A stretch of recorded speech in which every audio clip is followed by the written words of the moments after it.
Bueno, ya para irnos, amigas y amigos, hace poco más de 70 años, la creación del Seguro Social y del Sistema Público de Pensiones fue una de las bases para la industrialización del país. Fue también, a pesar de importantes resistencias para su creación, una demanda obrera, una oferta del Estado y la subrogación de las obligaciones patronales al sector público. El crecimiento de la economía, el empleo y los salarios sustentaron la ampliación de la cobertura y de los beneficios del Seguro Social. A su vez, el Seguro Social favoreció el crecimiento económico y la productividad. Más que un impuesto de trabajo, las cuotas pagadas por los patrones pasaron a ser parte constitutiva del salario, las cuotas de los trabajadores una obligación colectiva de tradición mutualista y las contribuciones estatales, el subsidio solidario de la sociedad con los costos de previsión social de los trabajadores de empresas privadas. El régimen de fondos colectivos en salud y pensiones fue un mecanismo de redistribución de ingresos, favoreciendo proporcionalmente más a los trabajadores de bajos salarios, a los enfermos en condiciones de invalidez parcial e incapacidad permanente total, cesantía en edad avanzada y vejez. En 1959 al 60, con la fundación del ISSSTE, se unifican y amplían las prestaciones de seguridad social para los empleados públicos. La ley del ISSSTE de 1983 y del Seguro Social de 1973 abrieron la posibilidad de incorporar, mediante convenios no obligatorios, a trabajadores de entidades federativas, municipios y universidades. No obstante lo avanzado de aquellas reformas, a la fecha, miles de empleados de los 3 niveles de gobierno y en particular los municipales carecen de acceso a la cobertura de seguros del IMSS o del ISSSTE. El diseño del Seguro Social también previó un tratamiento específico en relación a contratos colectivos con prestaciones inferiores, iguales o superiores, como el caso de los programas de jubilación y pensiones de Pemex y de CFE, y del propio Seguro Social en su calidad de patrón. Igual el tratamiento recibirían los programas derivados de condiciones generales de trabajo como los de la banca de desarrollo.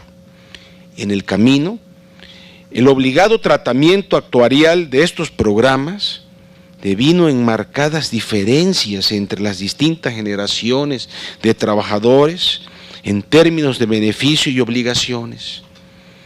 Se diseñaron también trajes a la medida, discrecionales, para la jubilación anticipada y privilegiada de servidores públicos de mandos altos de los 3 poderes y de los 3 niveles de gobierno, hasta llegar al punto en que los trabajadores del sector público de nueva contratación son confinados al régimen de cuentas individuales y afores, profundizando con ello la desigualdad y la inseguridad económica en la vejez.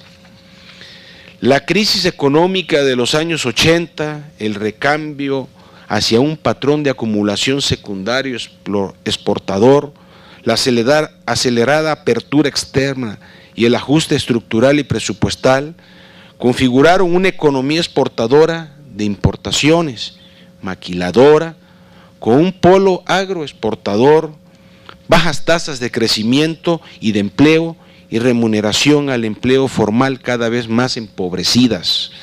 Los salarios precarios se convirtieron en el commodity de los contados polos de crecimiento industrial. Una realidad económica desfondada de las bases estructurales para crecer desde dentro, como recomendaba la escuela cepalina de los años 90. Una realidad económica que lanza a millones de jóvenes al desempleo, la informalidad y al trabajo precario. Millones de excluidos por las bajas tasas de crecimiento y quienes tienen un empleo en el sector privado sobreviven con bajos salarios de 17 millones de trabajadores del sector privado afiliados al Seguro Social, 13 millones, 75%, cotizan con salarios equivalentes entre 1 a 5 salarios mínimos. Bajo este modelo polarizado, excluyente y con altos niveles de desigualdad de ingresos, cercado ahora por la economía del crimen, la fisonomía social del Estado también se viene rediseñando. Del Estado social de derecho al Estado a mínimos que prometen ser garantizados, entre comillas, y exigibles, entre comillas, ante la autoridad judicial.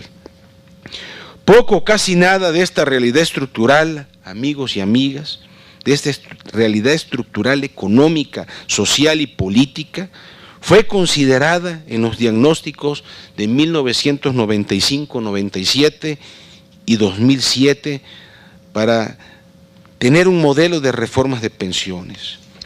Su principal variable de estudio fue la transición demográfica que tanto hemos hablado en la semana, que si bien incide en los sistemas de pensiones, sobre todo en los programas cerrados del sector público, no es único factor que afecte el financiamiento o desempeño de los seguros sociales de pensiones. Tampoco se exploró la posibilidad de unificar y consolidar en el ISSSTE algunos de los más de 105 regímenes pensionarios de empleados públicos de los 3 niveles de gobierno e incorporar a su cobertura a los empleados, que ahora le ponemos el dedo y señalamos mucho, de los municipios. Por el contrario, se alinearon los consensos oficiales y de la noche a la mañana se impuso como único camino la reforma hacia el llamado Sistema Nacional de Pensiones de capitalización individual, administración privada, con garantías del Estado de pago de pensiones mínimas. La reforma del IMSS de 1995 y del ISSSTE 2007 han sido los catalizadores para continuar reformando por la misma ruta el resto de programas de trabajadores del sector público, en efecto, altamente fragmentados. En el camino se mantuvieron, por decirlo de alguna manera, errores de diseño, como el SAR de 1992, cuyos recursos acumulados en las cuentas individuales no se utilizaron para mejorar y complementar la pensión por ley o por la contratación colectiva y condiciones generales de trabajo. En el camino hacia el llamado Sistema Nacional de Pensiones, los arreglos gubernamentales son desiguales e inequitativos. Por ejemplo, en el caso de Pemex y CFE, el gobierno federal asume una proporción del pago de las pensiones y jubilaciones, pero esta fórmula no la aplican para las pensiones y jubilaciones de las universidades e instituciones públicas de educación superior o del propio Instituto Mexicano del Seguro Social, cuyos trabajadores y jubilados, junto con el instituto, asumen la mayor parte del costo del ajuste.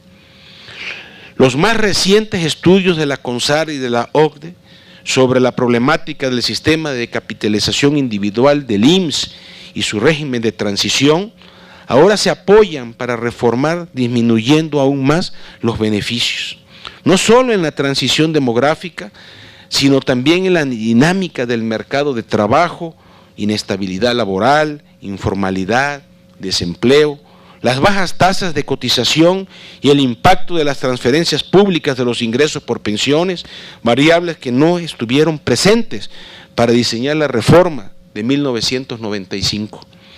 Como vimos en el primer panel del pasado martes, el estudio de la OCDE plantea una agenda de reformas para apuntalar la capitalización individual y disminuir el costo fiscal de la reforma. Claro está, a confesión de partes, disminuyendo beneficios y tornando más rígidos los requisitos, para lo cual se recomienda al gobierno mexicano un cóctel explosivo de reformas estructurales y paramétricas, so pena de no hacerlo, terminar por desprestigiar el exitoso, entre comillas, sistema de cuentas individuales que asegura una pensión promedio del 26% del último salario. Entre otras medidas, plantea disminuir el tope de las pensiones de la ley de 1973 de 25 a 10 veces el salario mínimo, lo que parece alinearse a las jurisprudencias de la segunda sala de la Suprema Corte de 2010 y de febrero del presente año. Hemos señalado en diversas ocasiones que las reformas no atendieron centralmente la problemática de la seguridad social de la vejez, su cobertura, financiación y arreglos con equidad. Tampoco sustentaron en auténticos y amplios diálogos laborales y sociales. Por ejemplo, en términos actuariales y financieros, la reforma era más urgente en el ISSSTE, pero esta se llevó a cabo 12 años después del IMSS. En términos de sus objetivos, cerrar el sistema de reparto y aumentar la tasa de ahorro, la reforma del ISSSTE fue un fracaso. De 2.072.000 trabajadores, 86% optaron por el régimen de beneficios definidos y solo el 14% por el sistema de cuentas individuales con bono de pensión. En cuanto a sus promesas y supuestos esperados, las tenencias del SAR evidencian su fracaso. Veamos algunos datos. 1. La reforma aumentará la cobertura de la fuerza de trabajo. Entre 1997 y 2014, la cobertura de trabajadores asegurados al IMSS con relación al PEA se mantiene entre 28.1 y 31.6% y como proporción de la población ocupada entre el 29.3 y el 33.3%. Los periodos de crecimiento relativos a la cobertura parecen estar más asociados con políticas fiscales de estímulo al empleo y a la formalización laboral, como las llevadas a cabo en los años 2007, 2009 y 2014. 2. Un sistema de pensiones más equitativo. En lugar de explorar diversas opciones de reforma, se optó por el sistema de capitalización individual con esquemas de transición que profundizan la desigualdad.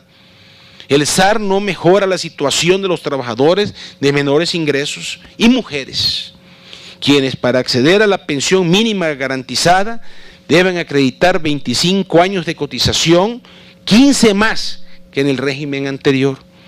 La devolución de sus recursos no es sinónimo de mayor justicia ni mayor equidad. Es la constatación de que el SAR no garantiza pensión laboral y hemos repetido todos los años aquí, la pobreza en la vejez tiene rostro de mujer. 3. Pensiones dignas y con la debida sustentabilidad financiera. El SAR es un sistema de ahorro, no de aseguramiento en la vejez, mucho menos para la mayoría de los trabajadores. El modelo económico tampoco.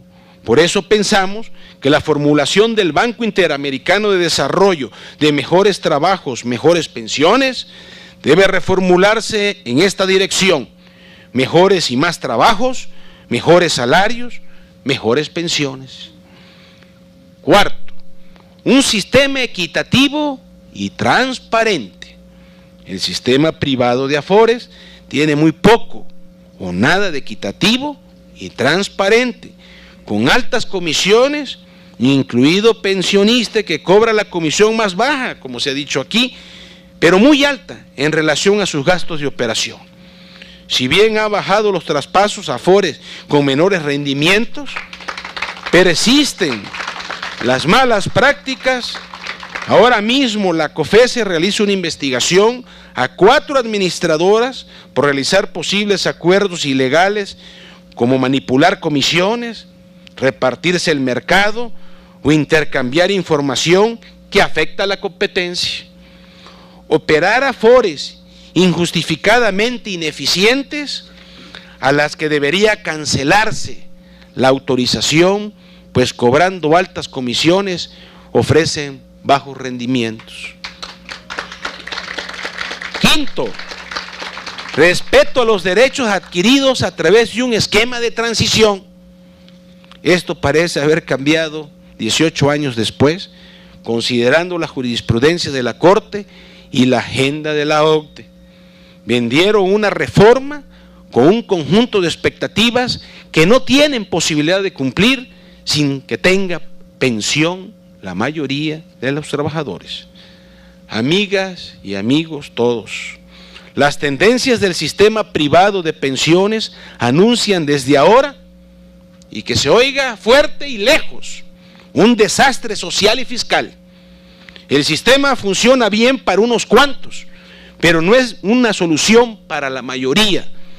Es una fuente extraordinaria de recursos prestables para el gobierno y el sector privado, pero no para asegurar pensiones para la vejez. Es indispensable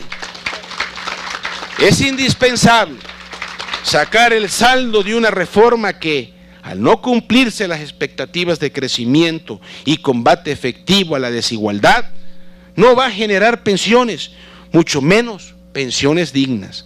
Si no se atiende con seriedad y responsabilidad la problemática de los distintos sistemas de pensiones, se va a agudizar la crisis de los mismos y será más difícil la construcción de acuerdos para buscar salidas razonables en función del interés de los trabajadores de nuestro querido país. Por ello, exhorto al secretario de Hacienda, doctor Luis Videgaray, a que cumpla con el compromiso que hizo con el Senado de la República de integrar de inmediato un grupo multidisciplinario de especialistas para diagnosticar, evaluar y elaborar propuestas de solución para la seguridad social en la vejez. Se requiere estudios serios, evaluaciones serias, diálogo y construcción del amplio y el más amplio consenso nacional, y se requiere amor a México, que no se olvide y que se oiga muy lejos. Yo agradezco profundamente la presencia de todos y cada uno de ustedes, al pueblo de México que nos está viendo a través de los canales del Congreso, a cada uno de los amigos panelistas. En especial quiero agradecer a Beatriz Rosado, que llegó, no ha dormido, está igual que yo, llegó anoche de España para estar con nosotros y exponernos la experiencia de ese país hermano. Muchas gracias. Después un buen tequila, no te preocupes. También quiero agradecer especialmente a los panelistas de hoy, que siempre hemos tenido la oportunidad de escuchar esas experiencias, ese conocimiento de los temas estos complicados, porque no son fáciles, pero a todos y cada uno de ustedes mi afecto, mi reconocimiento y mi agradecimiento más profundo por apoyarnos siempre a la Comisión de Seguridad Social del Senado de la República. También quiero agradecer la presencia de mi amigo, el senador también por el estado de Tabasco, Carlos Manuel Merino. Muchas gracias, Carlos, senador, bienvenido. Ya lo estamos involucrando aquí con la seguridad social, como se dan cuenta. Es el único senador aquí presente, junto con su servidor, pero ya lo vamos involucrando, ya se está convenciendo. Y quiero agradecer también profundamente a una persona que sin su apoyo estas semanas no fueran una realidad, a la maestra Odilia Ulloa. La verdad que muchas gracias, Odilia, lo agradezco mucho de corazón. Sin ti, la verdad, y lo digo honestamente, esto no hubiera sido posible. También a Erika Palma. ¿Dónde anda Erika? Erika, incansable Erika, que nos ayuda mucho a estar en contacto con todos ustedes. Al secretario técnico de la comisión, que se esconde ahí, no tengas miedo, ven para acá, da la cara. Enrique Pedraza, secretario técnico. Gracias, Enrique, por todo tu esfuerzo, y ahí con él pues vamos a estar muy atentos todos para tener las memorias de esta semana. Y también a todo mi equipo, a todos los que trabajan en mi oficina, les quiero agradecer su apoyo, su esfuerzo, sus desvelos, su comprensión, que me aguanten, no es fácil, se los agradezco mucho. Y la verdad que también quiero lamentar algo, es un lamento común. o no lamento, tal vez pena, ¿no? Porque el secretario del Trabajo, Navarrete Prida, lo invitamos, quedó de estar aquí el día lunes en la inauguración para dar un mensaje desde el punto de vista de la Secretaría del Trabajo. Le llamé 3 veces antes de que empezara la semana y nunca tuvo la educación de responder la llamada, por lo menos decir que no venía. Su gente aseguró que venía, estaba en el programa y tampoco no mandó a un representante y mucho menos llamó para disculparse. Le dimos toda la semana para ver si... Digo porque no es que quede mal conmigo, fue una invitación del Senado de la República al señor secretario del Trabajo y desafió y además despreció al Senado de la República. Pero ahí nos vamos a ir viendo las caras próximamente. Y pues en eso estamos, en eso vamos.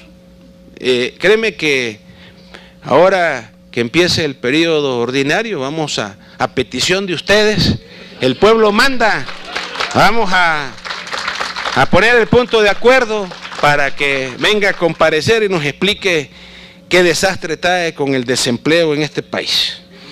Y entonces, pues, sin más que agregar, y siendo las 14:20 horas del día 29 del mes de abril, doy por clausurado la 4ª edición de la Semana ahora Nacional de la Seguridad Social con el tema Panorama de las pensiones en México, recomendaciones, propuestas y otras realidades.